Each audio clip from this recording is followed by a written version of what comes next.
پیاری بچیوں، آج ہم سنیں گے نماز کے بارے میں۔ اس کے بارے میں سنیں گے نماز کے بارے میں اللہ تبارک و تعالیٰ نے ایک پیاری پیاری کتاب جو کہ اپنے آخری نبی صلی اللہ تعالیٰ علیہ وآلہ وسلم پر اتاری ہے، اس کو بولتے ہیں قرآن شریف۔ تو قرآن شریف بھی بولتے ہیں، قرآن پاک بھی بولتے ہیں، قرآن کریم بھی بولتے ہیں، ٹھیک ہے؟ جیسے سورہ اخلاص قرآن پاک ہی میں یہ سورت موجود ہے، اور اس میں چونکہ ہمارے مسلمانوں کا جو عقیدے کا بھی بیان ہے نا کہ قل هو اللہ احد، تم فرماؤ کہ اللہ ایک ہے، اللہ الصمد، اللہ تعالیٰ بے نیاز ہے، لم یلد ولم یولد، نہ ہی اس کو کسی نے جنا نہ ہی اس نے کسی کو جنا، یعنی اس کا نہ کوئی باپ ہے نہ اس کا کوئی بیٹا ہے۔ اس پیاری پیاری کتاب میں قرآن پاک میں اللہ تبارک و تعالیٰ نے ارشاد فرمایا کہ دوزخ والے اور جنت والے یہ برابر نہیں، دوزخ والے اور جنت والے برابر نہیں، نہیں۔ یعنی دونوں ایک نہیں ہیں، دوزخ والے الگ ہیں اور جنت والے الگ ہیں، اور جنت والے ہی کامیاب ہیں۔ اور پیاری بچیوں، کیا آپ کو معلوم ہے کہ اللہ تبارک و تعالیٰ نے انسان کو کس لیے پیدا فرمایا؟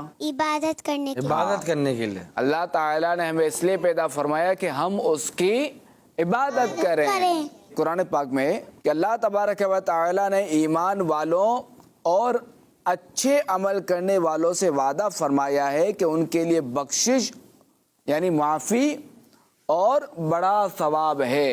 یعنی یہ کہ جو ایمان والے ہیں نا اور جو اچھے عمل کرتے ہیں، جو مسلمان ہیں، الحمدللہ علیہ کریم ہم مسلمان ہیں، تو اللہ تعالیٰ نے ایمان والوں اور اچھے عمل کرنے والوں سے، اچھے کام کرنے والوں سے وعدہ فرمایا ہے کہ ان کے لیے بڑا ثواب ہے، ان کے لیے معافی ہے، ان کی بخشش ہے۔ اور خاتم النبیین صلی اللہ تعالیٰ علیہ وآلہ وسلم نے ارشاد فرمایا کہ قیامت کے دن سب سے پہلے بندے سے نماز کا حساب لیا جائے گا۔ سب سے پہلے کس چیز کا حساب لیا جائے گا پیاری بچیوں؟ نماز۔ تو قیامت کے دن سب سے پہلے نماز کا حساب لیا جائے گا۔ اور حدیث پاک میں ہے کہ نماز جنت کی چابی ہے۔ نماز کس کی چابی ہے؟ کی چابی ہے؟ جنت کی چابی کیا ہے؟